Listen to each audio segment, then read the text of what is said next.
During her birthday dinner, while presenting me to everyone, she grinned mischievously and remarked, "Don't start dreaming big. You're only here for a short time." The group let out uneasy laughs. I rose from my seat, settled my portion of the bill, and replied, "Well, looks like that short time just wrapped up," before walking out. She rang me about an hour later, sobbing. I didn't pick up. Hey everyone, before we dive into the rest of the video, remember to hit that subscribe button and smash the like if you're enjoying these kinds of tales. Appreciate it.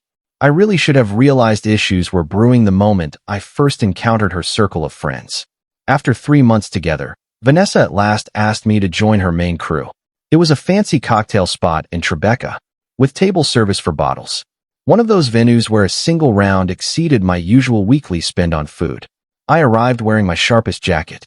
Decent, sharp, straight from the racks at Nordstrom. The rest of the group appeared as if they'd walked off fashion pages. Connor, married to Brittany, kicked things off by inquiring, "So Nathan, what's your line of work?" I replied, "Architecture." Courteous nods went around. "Which company?" Connor leaned in, tapping his fingers on his Rolex. I told him the name. Medium scale, well regarded in the field, handling solid projects. Ah, his grin stopped short of his eyes. "I figured you were talking about one of the major players." Talk shifted elsewhere. I sensed I'd bombed an exam I hadn't signed up for. Riding back in the rideshare, Vanessa stayed silent. "You seemed withdrawn tonight," she eventually noted. It felt like I was under review for a job I never wanted. She adjusted in her spot. "What are you getting at?" "Your pals passed the evening sizing me up, deciding if I measured up based on my background. They're only looking out for me. They've watched me go out with men who what? Came with impressive titles? That's unfair." I glanced at her. "Does any of that matter to you?" "No, naturally not." She grasped my hand. "I care about you as you are." "Great. Since that's everything I bring to the table." She moved closer and kissed me. "That's everything I desire." Yet she wasn't truthful. With me, with herself, with us both. The warning signals existed. I simply chose to ignore them. In month 4, my company earned a modest yet notable design honor. I was thrilled. It meant real acknowledgement in my profession. Vanessa shared it briefly on her Instagram story once, keeping it fuzzy and short, no tag for me. When I questioned it, she explained, "I prefer keeping private life separate from work stuff online." Month 5, we bumped into her former partner Preston at a fundraising event. He fit the stereotype perfectly.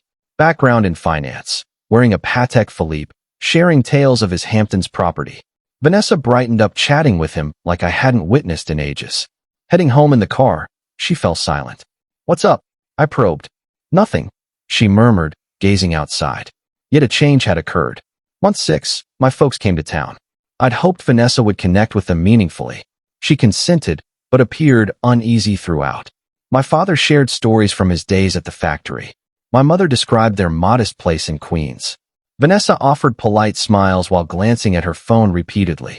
Afterward, she described them as sweet, in a way that turned it into a slight. By month 7, Preston's name kept coming up from her. Preston brought me to that spot. Preston was acquainted with the gallery owner. I picked up on it. I'm not the jealous type, but I'm not oblivious. Then her birthday arrived. A couple weeks prior to the event, Vanessa declared it would be extravagant. I'd pictured something cozy. Just close pals. Perhaps family another evening. She forwarded the invite list. 16 attendees. Mostly strangers to me. The spot, Maria. I checked the booking. Easily $300 per head. It's my special day. I turned 28 just this once. I'm not against celebrating. Just suggesting something less extravagant. I'd enjoy treating you to a nice spot. Only us two. Wow.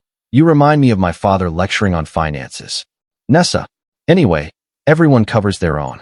You can handle one upscale meal, right? It's not the cost. Then what is it? I paused. It's you needing to show off for others rather than simply enjoying. Her face hardened. Not everybody settles for ordinary. Nathan. Some people hold higher expectations. That stung. She realized it. No apology followed. In the days leading to her birthday, I completed her present. I'd poured weeks into it. A personalized sketch of the structure from our initial encounter. That art show where we conversed for hours. Where she claimed I was the most captivating individual she'd encountered in a long time. I shared it with my sister Sophie. It's stunning, she remarked, tracing the edge of the frame. Hope she values it. She will. Sophie eyed me thoughtfully. Nate, mind if I ask? Shoot. Are you truly content? Why ask that? A serious question. From outside, it seems you're putting in massive effort to please someone who doesn't reciprocate. You don't understand her as I do. Possibly. Or perhaps I view her more clearly since I'm not infatuated. I had no reply. On the evening of the gathering, I got to Maria dressed in my finest suit. The venue was breathtaking. Vast windows from floor to ceiling, murals of the sea. The sort built to wow guests. Vanessa's group had arrived early, bubbly pouring without end. She wore a brand new designer gown I'd never seen. Clearly fresh. Clearly costly. She pecked my cheek, skipping my mouth, and accepted my packaged gift barely glancing. Oh, place it on the present area. There actually was a dedicated spot for gifts. Luxury bags from brands. Boxes from Tiffany. Bows from Cartier. My plain packaged frame seemed out of place beside them. The seating plan revealed volumes. Extended table. Vanessa at the main spot. Me down toward the end. Flanked by Greg, Madison's tipsy spouse, and a vacant seat. Vanessa sat amid Brittany, Connor, and unfamiliar faces. I'd been assigned to the sidelines. The initial hour felt like slow torture. Greg addressed me briefly. So, architect. Neat. Like residential homes. Mainly commercial structures. We recently completed neat. He'd already turned away. From farther down, Madison's words rang out. Vanessa, recall when Preston brought you to Cipriani on your birthday? So dreamy. Vanessa chuckled. No correction. No nod to me. Gosh, I miss Preston, Brittany added. He was entertaining. He was a self-centered jerk, Vanessa shot back. But a wealthy one. Laughter spread. My teeth clenched. Connor finally spoke to me. So Nathan, what car do you have? It was loaded. The whole table sensed it. Honda Accord. Dependable. Greg slapped my back. Hard to beat a Honda. Patronizing tone thick. I recently picked up the latest Porsche Taycan, Connor boasted. Fully electric. 180 grand. Why announce the price? Because he could.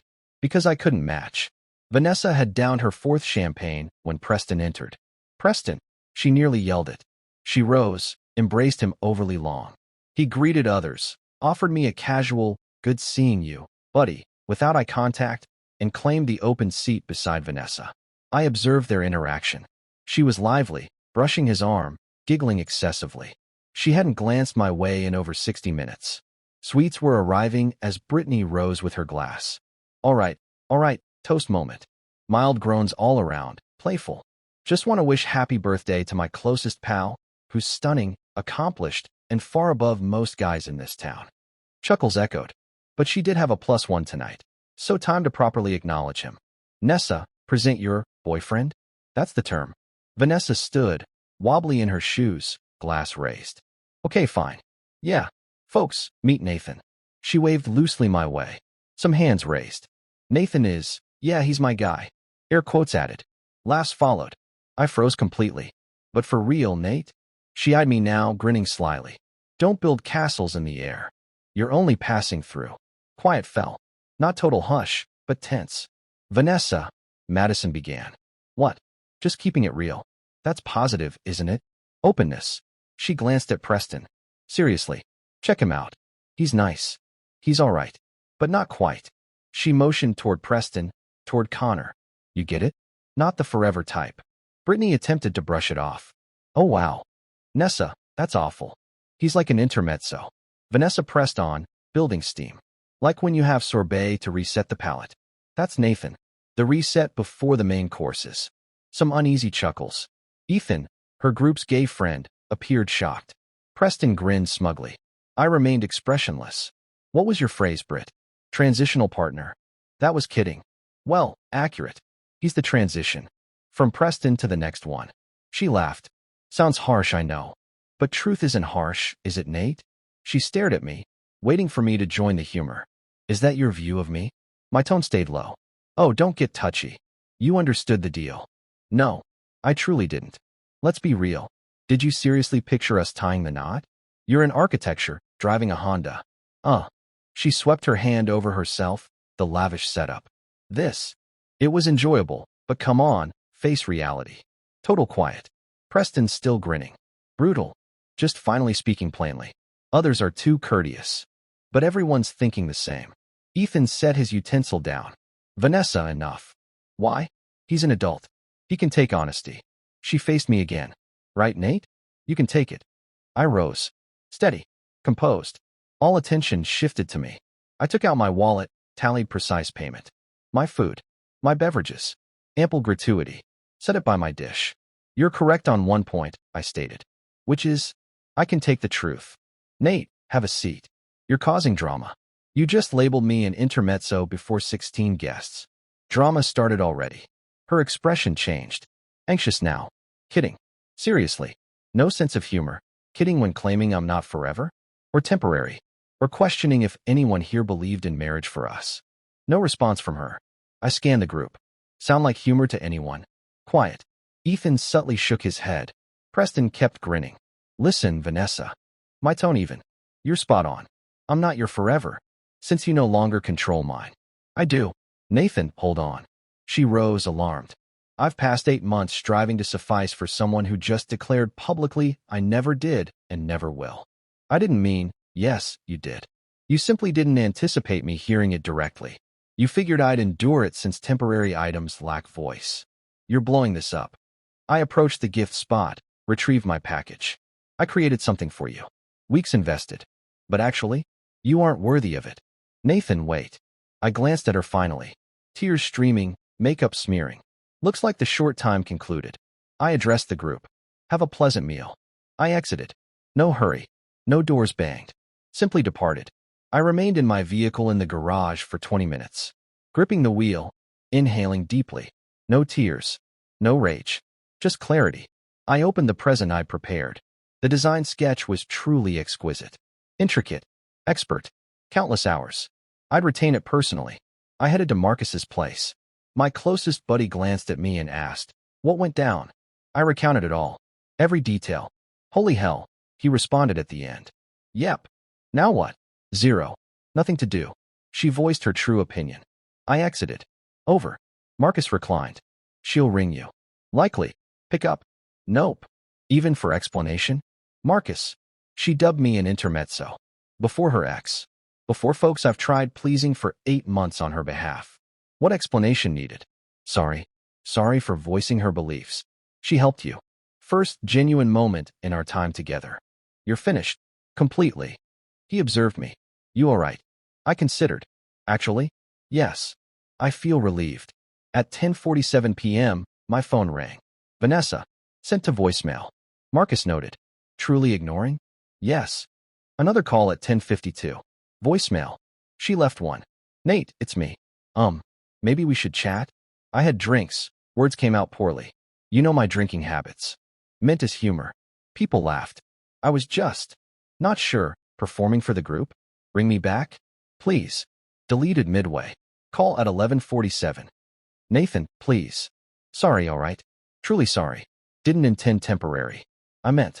Unsure what. Drunk. Foolish. Seeking approval from irrelevant people. You count. Always have. Call back. Let me clarify. I can repair this. Text followed. You up? Seeing these, can we speak? Sorry. Call delivered. Unread. Phone flipped down on Marcus's table. Heading to bed. Thanks for the couch. Anytime. Woke Saturday feeling more rested than in ages. 23 texts from Vanessa. 6 calls missed. Ignored reading. Ignored listening. Marcus brewed coffee. Next steps. Head home. Grab stuff. Crash here longer if okay. However long. She might appear? Possibly. I'll time it when she's out. By Sunday, her messages changed. Ignoring over humor? Immature. Let's discuss maturely. Then Sophie rang. Vanessa contact you? Yes. Told her drop my contact. Her words. You're exaggerating. Misunderstanding. Shared my view on anyone labeling my brother intermezzo publicly. Sophie's tone fierce. She defended. Blamed alcohol. Alcohol reveals truth. Exactly what I said. Sophie hesitated. You good? For real? Yes. Truly. Great. You merit someone proud of you. Not hiding you like a phase till better option. Next week, Vanessa attempted all. Regretful messages. Irritated ones. Guilt trips. Appeared at my place. I was absent. Rang my workplace. Reception noted. No callback. Sent blooms to office. Donated to medical center. Day 6, email came. Subject, please open. Read twice. Contain what I'd craved hearing months earlier. Confessing insecurities. Craving validation. How I allowed her to envision change, but fear held her back. You never were short-term. I lacked courage to confess you were precisely my need. Felt empty. Marcus saw me gazing at screen. Content. What I'd wanted months back. Nothing now. Deleted. Repercussions hit Vanessa swiftly. Ethan ceased responding. Saw the event, revolted. Madison pulled away. Greg reportedly called the evening savage. Lost admiration for Vanessa. Even Brittany noted, that was excessively cruel. Han, truly cruel. Connor encountered me at professional gathering weeks later. Hey buddy, aside. Wanted to note, her actions were messed up. Few of us noticed. Valued more than anticipated. Vanessa, isolated, contacted Preston. Drinks together. He advanced. She allowed. Awoke to vacant spot and message. Good reconnecting. Repeat soon. She shared this much later. Said then she grasped. She'd inflicted on me what Preston did to her. Exploited. Short-term. Useful. Didn't remain at Marcus's indefinitely. 2 weeks. Returned home. To routine. Job assigned big task. Museum overhaul. Immersed fully. Hit gym consistently. Vanessa once opposed. Takes time from us, she'd claim. Dined with parents. They knew events. Dad placed hand on shoulder. A person aware of value doesn't plead for recognition. I revised the sketch meant for Vanessa. Switched to parents' initial U.S. building. Homage to genuine affection. True commitment. True worth. Displayed in my space. Month 2 post-event. Learned via shared contacts Vanessa's career faltering. Key client from dinner sought alternate handler. Superior questioned her conduct. Parents, informed of incident, halted financial support. We didn't teach cruelty, mother reportedly stated. Vanessa relocated to compact unit in quieter area. Tales circulated her crowd. Labeled as lady who shamed partner openly. Potential dates new. One queried on initial outing. You the intermezzo woman? She departed weeping. Month 3. She messaged. Your items here. When drop off. First reply in ages. Leave with lobby manager at my building. Personal delivery? Want to speak? No. Please. Quick chat. Nothing remains. Manager only. She came regardless. Manager phoned. Vanessa Chun here, box in hand. Instructed leave with me. Requests buzz. Needs brief talk. Decline. Security if needed. She lingered lobby half hour. I stayed up. Viewed from window her departure. Box returned to vehicle. Tears flowing. Felt zero. For months later, museum project showcased publicly. Company thrilled. Regional design publications featured. Significant. Launch crowded. Co-workers, parents, Sophie with James. Respected industry figures. Near my model, discussing choices with reporter, spotted her. Vanessa, by door, searching. Froze upon seeing me. Resumed with reporter. She lingered. Finally neared. Hello, she said. I faced her. Blank expression. Vanessa. Hi. Noticed the show. Your creations are incredible. Thanks. Uneasy silence. You doing well? Fine. Occupied. Clearly. This is impressive, Nathan. Truly. Be proud. I am. I've missed you. All right. She seemed annoyed. Just all right. Expect more. Unsure. Some response. Together 8 months, now stranger treatment. Vanessa. You named me intermezzo at your celebration. What outcome did you foresee? That you'd accept my regrets. Attempted months. I received them. Read email. Saw texts. Ignored anyway. Correct. Reason. Regret doesn't erase words. Doesn't alter your true feelings. I changed my mind. Mistaken before. I examined her closely. You weren't mistaken, Vanessa. You were candid. First real moment together, voicing genuine thoughts. Sorry it required alcohol at your party. Unfair. People blurt nonsense drunk. Alcohol loosens true ideas. Ugh. Constant quote. Tears now. Because accurate. You claim not forever. Short term. Not marriage material. Seeking favor from unimportant folks. But they matter to you. Over me. Acceptable. Won't stay with someone embarrassed by me. I wasn't. You were. Placed me far down. Ignored me mostly. Contrasted me with Preston publicly. Declared to 16 I was stand-in till upgrade. I realize. Voice cracked. Realize. Regretted daily. I trust that. Then second opportunity? I decline. She appeared stunned. You decline. Yes. 8 months proving worth to you. Adapting to your circle. Pleasing your pals. All along, you felt embarrassment. False. No shared photos. Skipped invites. Excuses for parents meet. With friends, introduced like staff. Changed now. Possibly. I'm changed too. No longer tolerate being hidden. No waiting to prove sufficient. You always were. Then act accordingly. Tears fully. So over. Over since party. You missed it from my silence. I love you. Desperately. I paused. Softly. No. You love feeling loved. Not me. True love avoids such words. Avoids belittling. Never called beneath. Vanessa, sorbet between mains. What else? No reply. Wish you success. Sincerely. But not with me. Must return to family. Be well. I departed. Nathan, she called. I continued. Sophie spotted Vanessa. Icy stare, linked arm with me. Glance back once. Vanessa isolated in busy space, seeing me enjoy with loved ones. She grasped finally. Possessed true care, ruined for indifferent crowd. Returned to parents. Mom touched arm. Her. Yes. You fine. Yes. Truly. Dad tapped shoulder. Solid. Event proceeded. I engaged fully, honoring personal success. With proud supporters. Vanessa absent from thoughts. Advanced. Not to another, but self. Sufficient. Thanks for viewing. Subscribe and like please. Thoughts on this tale? Comment below.